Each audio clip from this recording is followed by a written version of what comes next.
Сәлеметсіздер ме, құрметті Қазақша Таро YouTube каналының көрермендері. Бүгін сіздердің назарларыңызға Таразы жұлдыз белгісінің 2024 жылдың мамыр айына арналған жорамалын ұсынамын.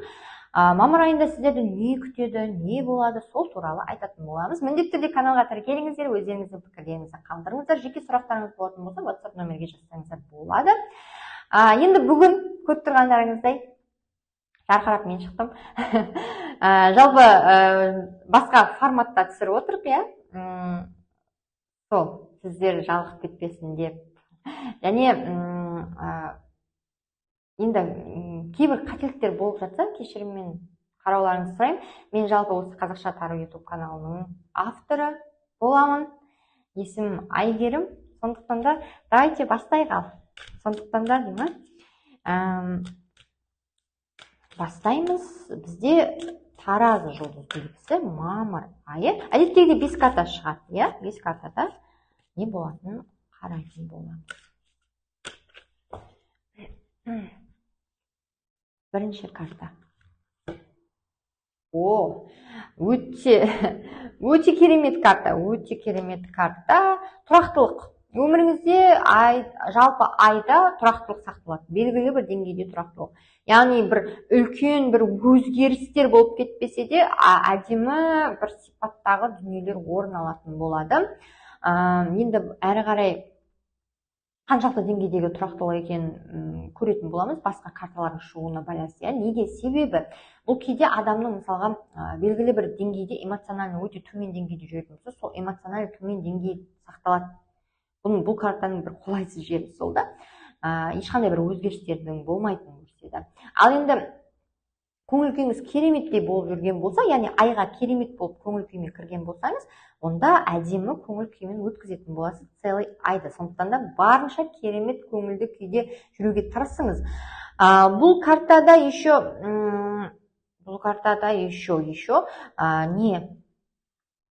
не екен? Не карта шыққан? Гармония, яғни өте бір жақсы, ішіңізде кереметтей, сабырлы деңгейде жүргендей сезімде боласыз. Сезімде жүресіз, сабырлы боласыз, барлығы жақсы болады. Қарым-қатынастағы тұрақтылық, жұмыстағы тұрақтылық, табыстағы тұрақтылық, бір асып кетуде жоқ, түсіп кетуде жоқ, барлығын баланс, яғни үйде де жұмысқа үлгересіз, жұмыстағы жұмысқа да үлгересіз, барлығына үлгересіз, әдемі ұстап тұрасыз екеуін. Барлығында қиын бір ситуациялар болса, белгілі бір проблемалар болса, жаңағыдай не істейсіз? Дұрыс шешімін табуға тырысасыз, дұрыс шешімін табасыз. Бір қиындықтар, конфликттер болған болса, сол конфликттен шығудың жолын іздейсіз, плюс сіз шыға аласыз. Сіздің қолыңыздан келеді. Әдемі карта денсаулығыңыздағы жақсаруларды білдіреді. Деген бір жеріңіз ауырған болса, денсаулығыңыз жақсарады. Солай. Келесі карта.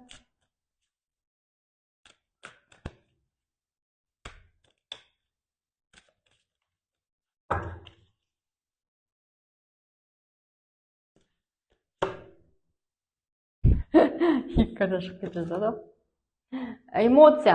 Прям эмоциялы ай болады. Әсіресе айдың ортасына қарай сізде эмоция прям мықты болады. Жаңа дүниелерді бастау. Бірақ сізде қалай айтсам екен, жағдайыңыз өте жақсы. Негізі жағдайыңыз жақсы. Тұрақтылық бар.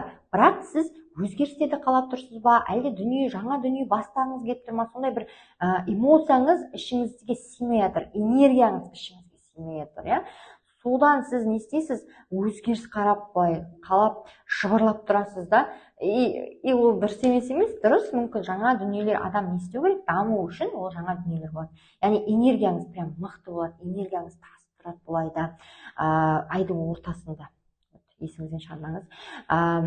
Әр істеген жұмысыңыздың нәтижесін көруге мүмкіндік бар, жемісін көруге мүмкіндік бар. Мысалы, сіз осы уақытта бала өсірдіңіз, балаңыз уже үйленіп жатыр. Немесе балаңызды оқыттыңыз, балаңыз жұмысқа тұрып жатыр, оқуын бітіріп жатыр, дипломын алып жатыр деген сияқты. Сондай бір бүйтіп еккен талыңыз өзінің жемісін беріп жатыр. Сондай сияқты дүниелер болады. махаббатыңызды жолықтырасыз, или болмаса ғашық болып қаласыз біреуге. Той болады, иә, біреулеріңізде той болады, табыс болады, біреуіңізде жақсы табыс, тұрақты табыс көзі болады сізде. Денсаулығыңыз жақсы болады және жақсы жаңалықтарды күтіңіз. Біреулерден хабар күтуіңіз мүмкін. Мысалға сіз бір жерге өзіңіздің мысалы кастингке қатыстыңыз, и сіз кастингтен өтті деп хабар келеді. Или сондай сияқты дүниелер, яғни сіз резюме тастадыңыз, сіз жұмысқа тұрасыз. Немесе сіз осы уақыттан керемет әрекет жұмыс жасадыңыз, и сіз қызметте көтерілесіз, иә. Сондай да болуы мүмкін. Жаңа дүниелер, жаңа бастамаларды білдіреді, өйткені бұл карта жаңа үміттің пайда болуы, жаңа мүмкіндіктің пайда болуы, и сізге беріліп тұр. Көрдіңіз ғой, иә? Беріліп дейді. Дейді, ал дейді. Вот, сол тек алып, пайдалану ғана қалып тұр сізге, солай. Келесі картаны көреміз.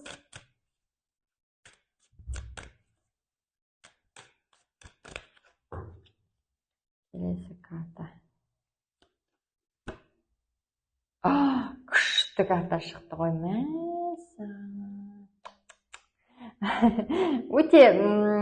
өте керемет карта. Сіздің айларыңыз ерекше өтеді. Вот менің сөзімді естеріңізге сақтаңыздар. Ерекше және өте әдемі, керемет, нәтижелі, күшті өтеді. Прям күшті.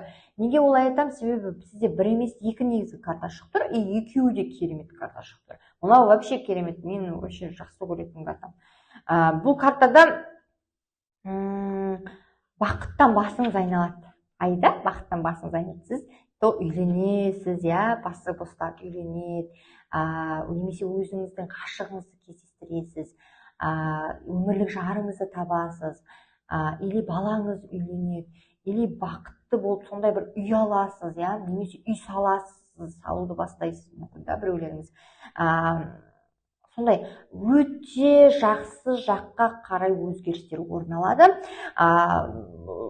Бақыттан басыңыз айналады, сәттілік серігіңіз болады, және болашақта өзінің бір үлкен бір дүниесін алып келетін істі бастайсыз.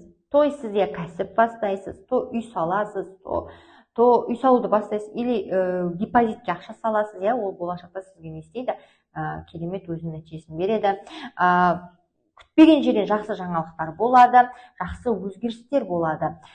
Плюс молшылық, қуаныш, бір қиын жағдайдан кейінгі бір әдемі уақыт болады. Жаңа белестер. Сіз или болмаса жаңа статусыңыз өзгереді. Бұрын сіз только не болдыңыз? Мама болдыңыз, қазір сіз енесіз. Сондай сияқты болуы мүмкін. Или сіз бұрын басыңыз бос болды, қазір үйленгенсіз. Сіздің балдарыңыз болған жоқ, қазір балаңыз бар. Яғни сондай сияқты, или бала көтересіз. Қай жағынан, өміріңіздің қай саласы болмасын, қай тармағы болмасын, жақсы жаңалықтардың орын алатынын көрсетеді. Жаңа кезеңге, келесі кезеңге өтетініңізді көрсетеді. Өте жақсы кезеңге өтесіз. Өзгерістер, қуаныш, жақсы мүмкіндік, жарқын мүмкіндіктер, Тағы не? Тек қана не істейді? Қорықпау керек. Қорықпаңыз. Бәрін жоғалтып аламын деген қорқыныш болуы мүмкін, бірақ қорықпаңыз. Келесі. Бізде енді білесіздер ғой, әдеттегідей 5 карта шығарамыз. Сол 5 карта не айтады екен? Енді 2 карта қалды,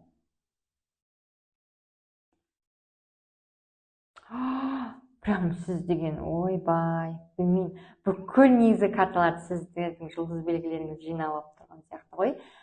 Неге бұлай деп тұрмын? Себебі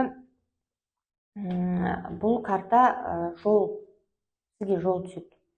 Сізге біреу келеді, или болмаса сіз бір жерге барасыз. Сізде орын ауыстыру бар, жолға шығасыз. Біреулерде просто жұмыс болуы да мүмкін, ал біреуде кәдімгідей қонысыңызды өзгерту, басқа жерден бір жерге ауысу, жұмысыңызды өзгерту, қызметіңізді өзгерту, креслоға отырасыз, или жұмыста бастық боласыз. Тағы не? Сізде таңдау бар. таңдау бар. Сол таңдауда қандай таңдау жасайсыз, ол сізге байланысты, бірақ қандай таңдау жасасаңыз да барлығы жақсы болады. Барлығы жақсы болады, қорықпаңыз, қорқыныш болмасын сізде, себебі ол тек ішіңізде, сіздің ойыңызда. Таңдау айтып тұрмын ғой, таңдау ақ пен қараның, или болмаса сіздің жұмысыңыз жолда шешілетін болады. Яғни сіздің басыңызға түскен проблема сіздің белгілі бір жерге бару арқылы шешілетін болады. Или бір жерден сіздің жемісіңіз, жаңағыдай наныңыз басқа жерде, басқа жерде, или болмаса жолға шығу арқылы проблема шешіліп нан табасыз ба, вот сондай сияқты болуы мүмкін. Жетістікке жету, жеңіске жету, сәттілік серіңіз болады, жолға шығу, бір трофей, марапатты алу, өзіңізге лайықты марапатты аласыз.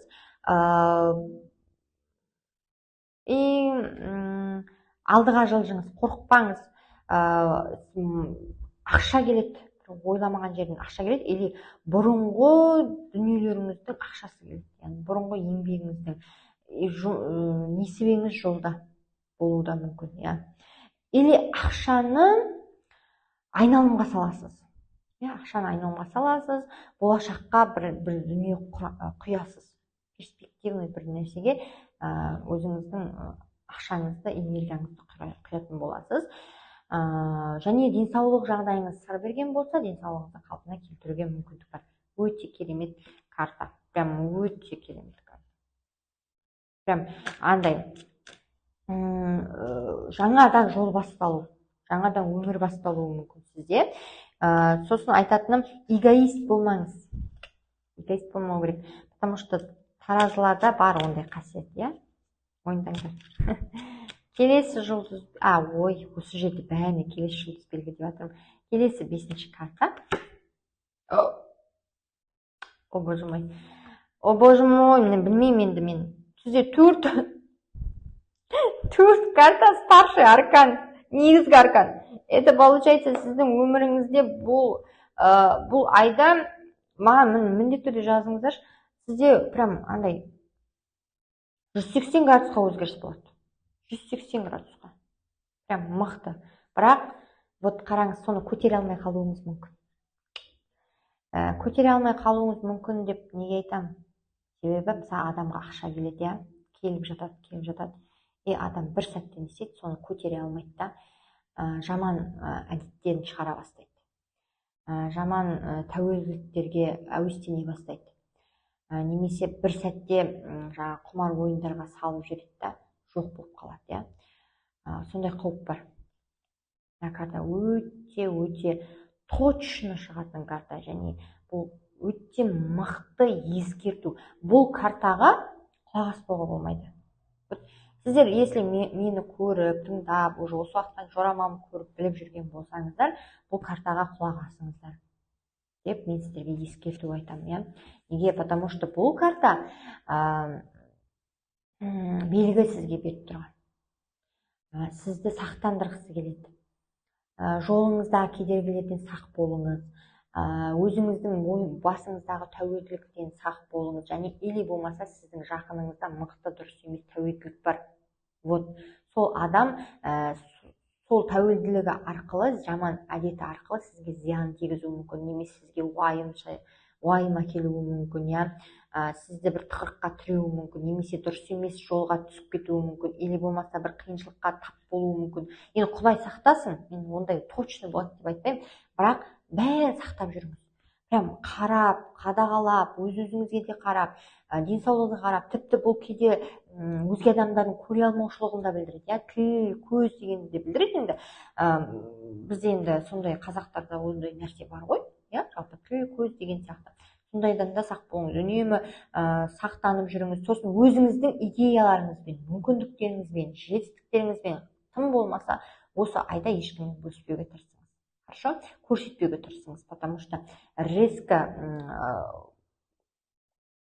не болуы мүмкін, качеля, прям мықты качеля болып кетуі мүмкін, да, сізді алып кетуі мүмкін. Сақ болыңыз. Жолда сақ болыңыз. тағы не, денсаулығыңызға мән беріңіз, иә. Және мынау көбінесе тағы да білдіреді, бұл жақындардың тарапынан сізге әсерді білдіреді.